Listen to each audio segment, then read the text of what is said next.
Bafundi baka grade 12 nibingelelwa yimina futhi uMemzuma. Njengoba nganginithembisile ngathi sizophinda futhi siwenze namanye amaphepha ngoba kwisiZulu ngeke uphase ngephepha elilodwa kuphela. Awuphasi ngophepha 2 kuphela, ngakho akufuneki ubheke uphepha 2 kuphela. Ukhona uphepha 1 nawo ufuneka umfundisise. Ukhona futhi nophepha 3 nawo futhi kufaneke umfundisise ngoba uphepha 4 yiphepha le-oral leli osuke vele usulenzile egumbini lokufundela. Namhlanje-ke ngizobheka kakhulu kuphepha 1. Uphepha 1 ke imibuzo evame ukuba inkinga ile mibuzo yezithombe. Siyazi ukuthi izithombe siyayithola lapha kwisifundo sokuqondisisa ku-1B, angithi u-1A kusuke kuyi-prose, isifundo sokuqondisisa lesi sibhalwe ngamagama. U-B kube isithombe esihlobana nesifundo sokuqondisisa. Bese kuba lapha kumbuzo 3 kuba isikhangisi, isithombe futhi leso. Bese kuba umbuzo wesine lo wekhathuni. Ngakho imvamisa iy'ngane azenzi kahle ey'thombeni ngoba anizinikezi ukusifunda isithombe ngaphambi kokuthi siyongena ephepheni. Yonke into mawungayinikezanga isikhathi esanele sokuyifunda, angeke uzuyenze kahle uma usufika ephepheni. Right. Namhlanje-ke ngizofundisa ngani ngekhathuni. Yini ikhathuni? Kungani kudwetshwa ikhathuni na? Ngikholwa ukuthi uzongilalela-ke. Ikhathuni, umdwebi usuke edlulisa umyalezo othile kodwa ngendlela enoteku noma ngendlela ehlekisayo. Labo popayi labalela labantu abamafindwana abanjani abadeleke, omunye wanekhanda elikhulu, omunye wanemcondo wanjani. Kukhona into esuke idluliswa umdwebi wani wekhathuni. Okay. Ikhathuni-ke itholakala esifundeni solimi njengoba ngisho ngithi namhlanje uphepha 1. Kodwa ikhathuni ithi itholakala esifundeni solimi kanjalo. Inabo kodwa kuba yi-literature. Yindaba ngithi izenza sa-literature ikhathuni. Laba bantu abalapha ekhathunini babizwa ngabalingiswa.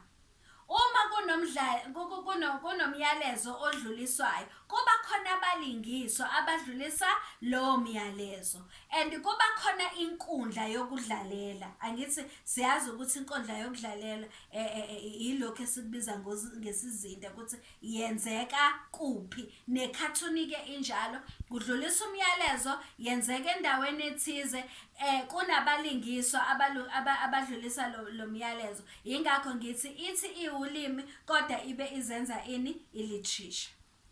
Right. Laba balingiswa-ke abakwikhathuni khona izinto abazisebenzisayo uma bedlulisa lo myalezo osuke ufiswa ukudluliswa ubani? Umdwebi. Okay. Yikuphi abangakusebenzisa? Okokuqala, bengasebenzisa inkulumo. Bengakhuluma inkulumo kayedwana noma bekhulume inkulumo mpendulane, bekhulume bephendulane. Okokuqala lokho. Okwesibili, bengasebenzisa izinhlobo ezahlukene zezibiyelo, lokho esithi ama-speech bubbles. Izibiyelo azifani futhi njengoba zingafani ziletha umyalezo ongafani kwingxoxo esuke ithulwa abalingiswa ngaleso sikhathi. Okay, ake ngikwenze isibonelo. Kukhona lesi sibiyelo othola ukuthi asinawo ucija, kodwa sibigunquza nje, mhlambe kube khona amagunquza 3 aseduze kwekhanda lamlingiswa. Sichaza leso sibiyelo, sichaza ukuthi umlingiswa akawaphimisi amagama kodwa wenze njani? Uyacabanga. Bese kuba khona isibiyelo uthola ukuthi nje igunquza elihle kahle lanocija wakhomba eduze komlomo. Ingxoxo nje emnandi, bayaxoxa kahle, sihle isimo phakathi kwabalingiswa. Bese kuba khona-ke lesi sibiyelo othola ukuthi sinocija, siyagwaza, siwumkhonto, siyatshengisa ukuthi asisihle isimo phakathi kwabalingiswa. Omunye umlingiswa utshengisa intukuthelo nolaka. Right. Okwesithathu-ke esingakubalula okusetshenziswa abalingiswa uma bedlulisa umyalezo lapha kwikhathuni, basebenzisa izitho zomzimba. Ingxoxo noma uma uthula umyalezo, kwesinye isikhathi awuphimisi kodwa utshengisa ngendlela obukeka ngayo ukuthi uthini. Ngeke umuntu athi ngidiniwe, kodwa uzobona ngendlela akubuka ngayo ukuthi lo muntu lo uthukuthele. Nabo-ke abalingisa kwikhathuni kwesinye isikhathi batshengisa ngani? Ngezitho zomzimba. Okunye futhi mhlambe ngeke kube mhlambe uhlahlamehlo okutshengisa ukuthi uthukile, sekusebenzisa isimo somzimba lapho. Cha, okunye kungayindlela umzimba odetshe ngayo, kakhulukazi kulama cartoon aba nama-frame ahlukahlukene. Uthola ukuthi mhlambe emzimbeni lapha ekhathunini yokuqala uhambela phezulu, uyambona ukuthi umzimba wakhe mude mukhulu. Kodwa makuyofika lapha ekhathunini kwi-frame lapha yokugcina, umthole esemncane, eseshwabana, esemncane, okutshengisani? Ukutshoda, ukuthi ujabhile. Leyo nto leyo itshengisa ini? Umyalezo othize. Ngani? Ngokwezitho zani zomzimba. Lokho esithi ka-English i-body language. Okay, ikuphi-ke okunye okufuneka sikuqaphele uma kubhalwa ikhathuni? Ikhathuni phela nayo inazo izimpawu zokuloba. Inawo umbabazi, inawo umbuzo, inabo ngqi. Lezo impawu zokuloba zisuke ingahlobisi kwikhathuni, zisuke idlulisa umyalezo othize mayelana nani? Nomyalezo odluliswa abalingiswa. Kwesinye isikhathi umlingiswa uthola ukuthi akayiqedelanga inkulumo, kubane kwathiwa qaqa. Mhlambe umbuzo ungaba lapho ukuthi kungani kusetshenziswe labo ngqi enkulumeni yomlingiswa obani. Ngakho wena sekufanele ufunde ubone ukuthi kungani kusetshenziswe lezo zimpawu zokuloba. Okunye futhi kusetshenziswa ama-icon. Alikho-ke igama lesizulu elinembayo. Kuke kuthiwa ama-icon noma izimpawu. Okay, ake ngikwenzele isibonelo. Uthola ukuthi mhlambe eduze kwento ecwazimulayo kuzosetshenziswa inkanyezi. Leyo nkanyezi izobe uyuphawu lokuthi lento yenze njani? Iyacwazimula. Kwesinye isikhathi kusetshenziswe uphawu lwelanga. Iphawu lwelanga kutshengisa ukuthini? Kusemini, libalele. Ilezo impawu-ke engizichazayo. Kukutshelani-ke lokhu mfundi? Kukutshela ukuthi yonke into ezobhalwa kwikhathuni noma ngabe incane kangakanani inomsebenzi wayo, futhi kufanele uyihlaziye ngoba mhlambe umbuzo ungaphuma ubhekiswe kuleyo nto. Ngakho ayikho into ezofakwa kwikhathuni ifakela ukuhlobisa. Cha, ifakwa ngoba isuke inomsebenzi ewenzayo kuleyo khathuni. Okay.